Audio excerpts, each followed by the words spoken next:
Kenapa pasukan Belanda bangun pagi-pagi sudah dikelilingi api dan mayat sendiri? Mereka pikir malam itu aman, tapi Sultan Agung tidak main catur, ia main petir. Malam itu, langit Jawa gelap seperti dendam, pasukan Mataram bergerak tanpa suara, 14.000 prajurit jalan kaki.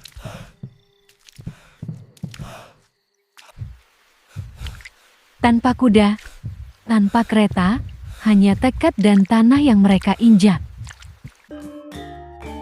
Sultan Agung berdiri di tengah hutan, matanya merah, bukan karena marah, tapi karena ia tahu, ini bukan perang biasa, ini perang harga diri.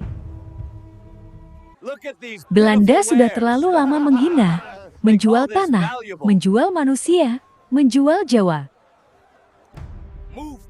Jangan bunuh dulu, bisik Sultan.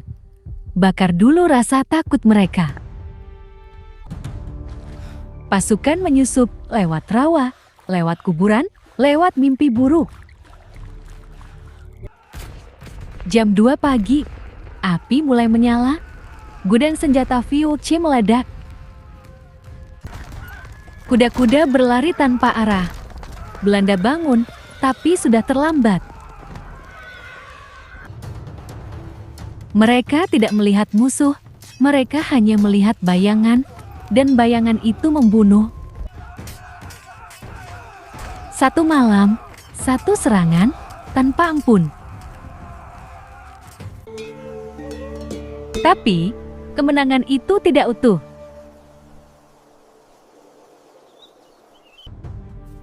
Di balik asap, ia melihat sesuatu yang lebih gelap dari perang. Pengkhianatan. Beberapa bangsawan Jawa diam-diam memberi peta pada VOC. Mereka takut kekuasaan Sultan terlalu besar. Mereka ingin Belanda tetap ada, sebagai penyeimbang, sebagai penjaga tahta mereka. Sultan tahu, tapi ia tidak bicara. Ia hanya menatap, dan dalam tatapan itu, ada luka yang lebih dalam dari pedang. Perang satu malam itu menang. Tapi perang dalam hati Sultan belum selesai. Kadang, sejarah bukan soal siapa yang menang, tapi siapa yang rela kehilangan segalanya demi harga diri. Sultan Agung tidak hanya melawan Belanda, ia melawan rasa takut bangsanya sendiri. Ia melawan bayang-bayang kekalahan yang diwariskan turun-temurun. Dan malam itu, ia membuktikan bahwa Jawa bisa mengguncang dunia, bahkan hanya dalam satu malam. Sejarah tidak mencatat air mata, tapi tanah mengingat setiap langkahnya.